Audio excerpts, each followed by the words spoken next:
Hello, children. Today we are learning about plot. So, if you have your journal and you want to take notes, you can.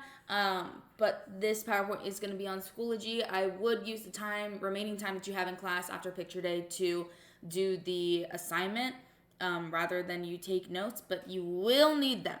Okay, makes sense? You will need the notes, but I would do the assignment in class and then put your notes down at some point later in time. Okay, so plot. Oh gosh, please come forward. Okay, so most of you guys have seen a plot diagram before. If you don't know what that is, it's this little mountain thing that looks like this. Plot is the events that make up a story, and most fictional stories follow the same plot format, right? So you got the exposition, which is your background information, your rising action, the climax, falling action, and then resolution. So in the exposition, right here, right, it's the beginning of the story. You got your background, your characters revealed, your settings revealed, all the stuff. It's a bunch of setup. It's literally, if you think about it in movie terms, it's like the first 10 to 15 minutes of a movie. Okay, setting up the story, setting up the things that are gonna happen, and then you got the rising action, which is this part that's right here, that's going up. And this is when the events in the story become more complicated and the conflict is revealed. So you have exposition here, and then right at this little point right here, that's where the conflict happens. Some type of problem is shown, and your protagonist is going to have to get over it. And that's going to be the main point of the story, and that's what drives everything forward, right? Because it's really hard to go up unless you have something that starts it. So conflict is revealed right here. And then you keep going, and you got the turning point of the story, which is the climax. It's when everything comes to a head. Rising action is probably like an hour of the movie. Climax is like 15 minutes of a movie. It is when you're like, oh my gosh, our problem is revealed, and it turns out that the guy was cheating on her the whole time while she was trying to get with him, right? Climax of the movie. And then you have the falling action. Falling action is like another 10 minutes, but it's when the resolution begins. You know, she realizes the guy was cheating on him, so she slaps him, and then everything else starts falling into place. Things are being tied up at this point, and other characters are like starting to get along. If somebody was in a like relationship, like a friendship that was bad, they start making up. And then at this point, your resolutions last like 2 to 5 minutes of a movie. It's the final events of your story that are happening. Okay, I put it in movie terms for you so you can know about how long it is. Same idea in a book. This would be like the first chapter. Then this would be like 20 chapters. This would be like 1 to 2 chapters. This would be a chapter, and the resolution would probably be a chapter as well, and or the epilogue. Okay, so you can kind of see how long each of these take. Now we got our types of conflict, right? I told you that your rising action could not start without a conflict. These are the types of conflicts. I know you guys already know them, but here we go, just in case you don't. We have our first internal conflict, meaning that it is inside oneself, right? That is from your own self. This is man versus self. And this is struggles with their own soul, physical limitations, and choices. Think about Spider-Man.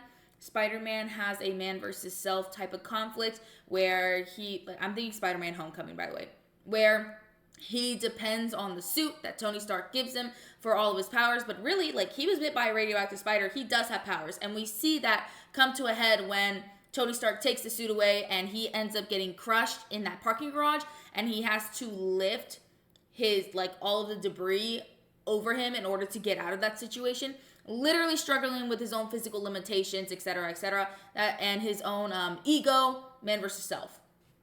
And then you have your external conflicts, and your external conflicts are things that are happening to the protagonist, not from them, to them.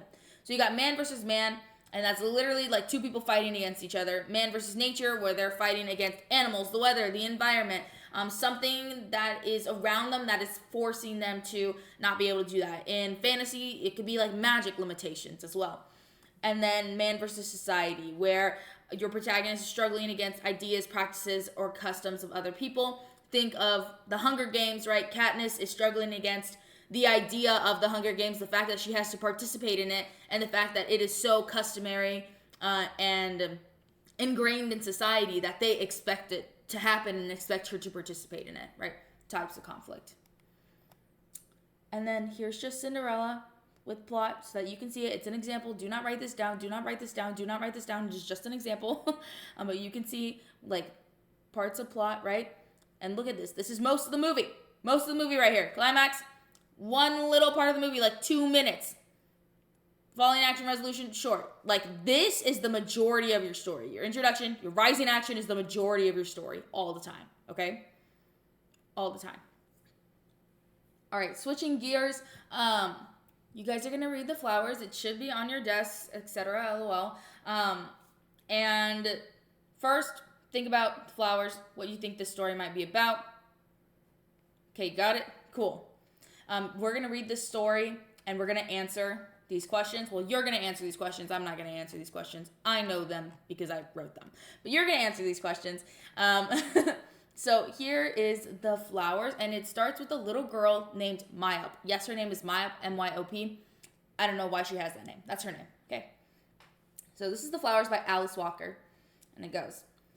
It seemed to Myop as she skipped lightly from hen house to pig pen to smokehouse that the days had never been as beautiful as these.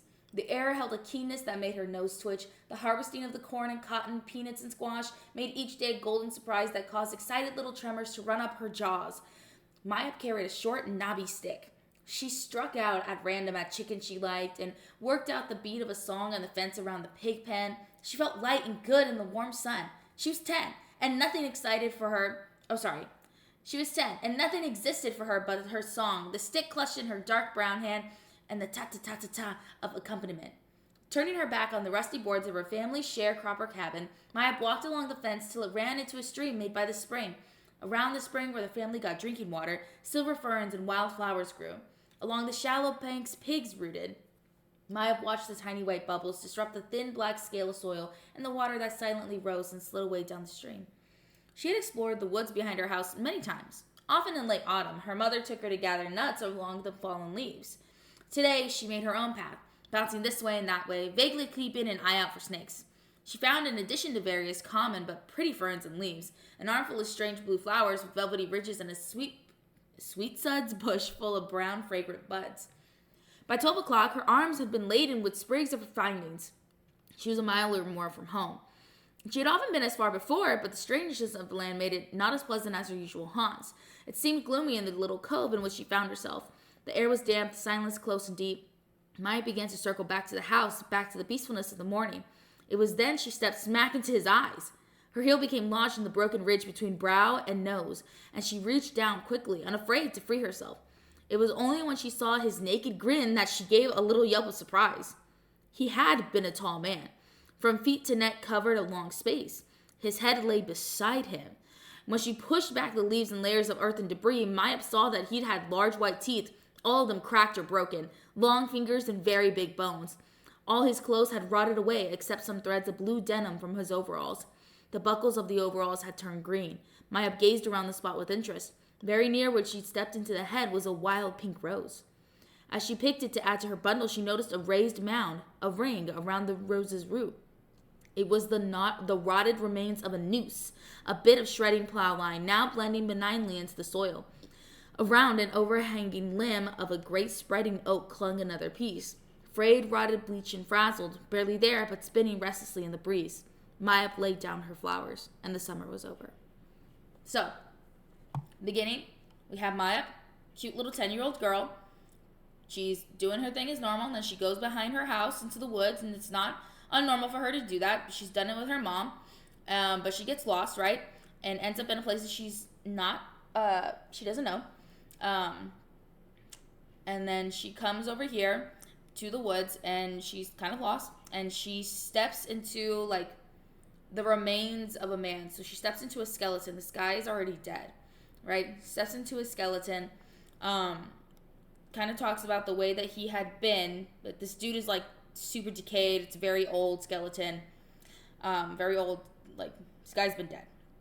Okay? And she sees a noose. We can infer what happened to the man. Okay? And then she lays down her flowers and the summer is over. So, what you guys are going to do is you're going to answer these questions about Maya from The Flowers by Alice Walker. And in order to get to that, you need this. So scan this QR code. It will take you where you need to go, right? It's going to pull up that Google form. I'm trying it myself right now on my phone. Here we go. And you should be able to access it. It is an accuracy grade, so do your best. And yeah. Okay, that's it. Bye.